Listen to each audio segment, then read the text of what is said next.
իրենք պատրաստում են նոր սեպտեմբերյան պատերազմ ծանր հետևանքներով։ Ալիևը նույնիսկ այնքան չի սպառնում հայ ժողովրդին, ինչքան Նիկոլ Փաշինյանը։ Որևէ խոճապի մասին խոսք չկա, վարչապետը փաստական առումով անդրադառնում է այն խոսույթին, որ ըստ էության կա այս պայծրությամբ քաղաքական դաշտում, կա նմանատիպ ազդակ, վարչապետը տվել է քաղաքական գնահատական, բոլոր ուժերը ըստ էության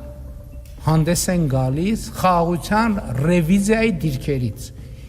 ինչը այդ փաստի բերումով նշանակում է անխուսափելի պատերազմ, անխուսափելի։ Այսինքն կարելի է սեփական ժողովրդի շանտաժի ենթարկելու գնով վերարտադրվելու փորձեր իրականացնել։ Ընդ որում ընտրություններից շատ չանցած, մաքսիմալ աշնանը։ Այդ ինչ պայմանավորվածություններ ունեք Ալիևի հետ, որ հստակորեն պնդում եք, նույնիսկ ամիս եք նշում, թե երբ է լինելու պատերազմ։ Ընդդիմության հիմնական հատվածի հայտարարությունները նրա մասին են, որ ունեն տարածքային պահանջներ հարևան երկրներից, իսկ դա ենթադրում է ուղիղ պատերազմ։ Այսինքն նոր բան էստեղ ասել, կարիք չկա։ Ասել, որ տարածքային պահանջ կա կողքի երկրներից, որ հայտարարությունը կոնկրետ դուք Բայց եթե քաղաքացիական պայմանագիր կուսակցության վարչության նախագահ Հայաստանի Հանրապետության վարչապետը ասում է ես ղեկավարում եմ շարժում,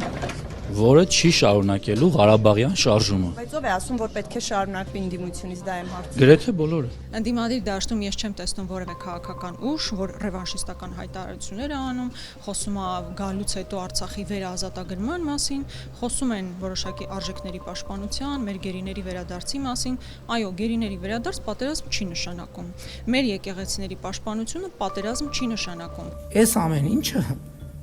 խաղաղությունը ռևիզիայի ենթարկելու մասին է։ Խաղաղությունը ռևիզիայի ենթարկելու փորձը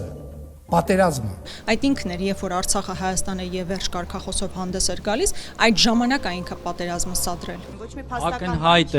ակնհայտ է, որ նրանց ռազմատենչ կեցվածքը վերելու է պատերազմ։ Հիմա Հայաստանում չկա որևէ ուժ, որ լինելու է Նիկոլ Փաշինյան 2, որ գալու է իր զրոյական կետից սկսի։